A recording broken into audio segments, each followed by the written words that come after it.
I've always considered myself a logical person. I don't believe in ghosts or the supernatural. But something happened to me a year ago that I can't explain, and it still keeps me awake at night.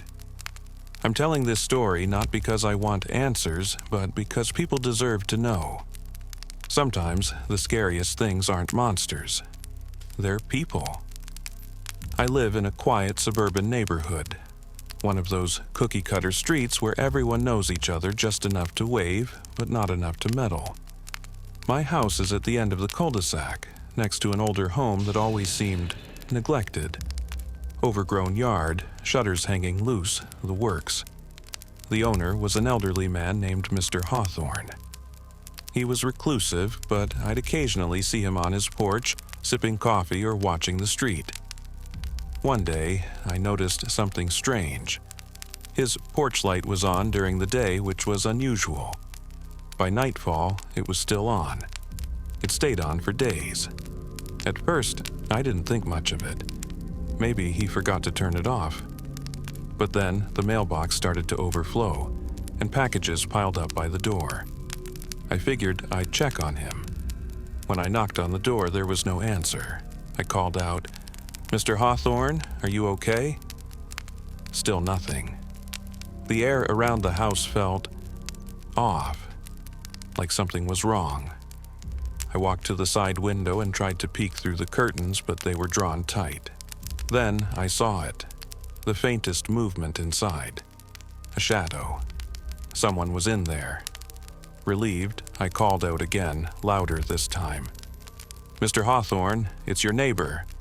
But the shadow didn't move toward the door. It slid away, deeper into the house. I felt a chill crawl up my spine. Maybe he wasn't well. Maybe he was hurt.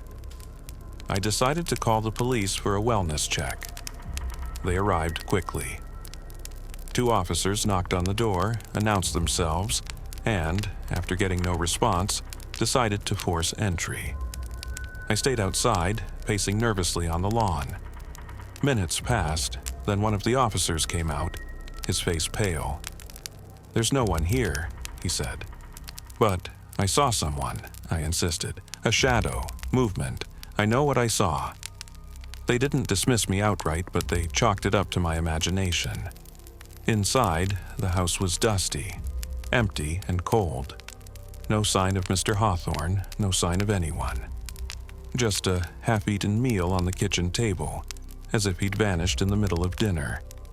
Days turned into weeks.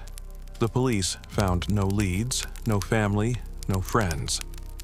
It was like Mr. Hawthorne had disappeared off the face of the earth. His house was sealed off, deemed abandoned. But here's where it gets worse. A month later, I started hearing noises at night, soft thuds, faint scratching, like someone moving through the walls. I convinced myself it was just animals. Raccoons, maybe. Until one night I woke up to the sound of my front door creaking open. I froze in bed, my heart pounding. I live alone, and I always lock my doors. Grabbing my phone, I crept down the stairs, every shadow in my house suddenly feeling menacing. When I reached the foyer, the door was wide open, swinging slightly in the breeze. There was no one outside. That's when I noticed something on the floor. Muddy footprints, leading from the door into my living room. My hands shook as I followed the trail. The footprints stopped abruptly in the middle of the room, like whoever it was had simply vanished. I called the police again. They searched the house top to bottom, nothing. No sign of forced entry, no intruder. They told me it was probably a prank, or maybe even my imagination. But I know what I saw.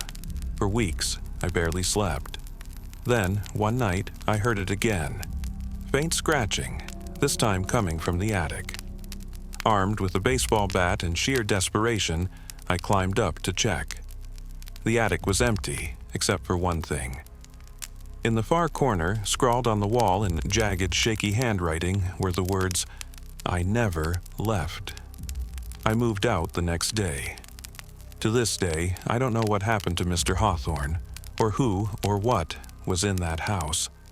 All I know is sometimes people don't just vanish. Sometimes they're taken, and sometimes they come back.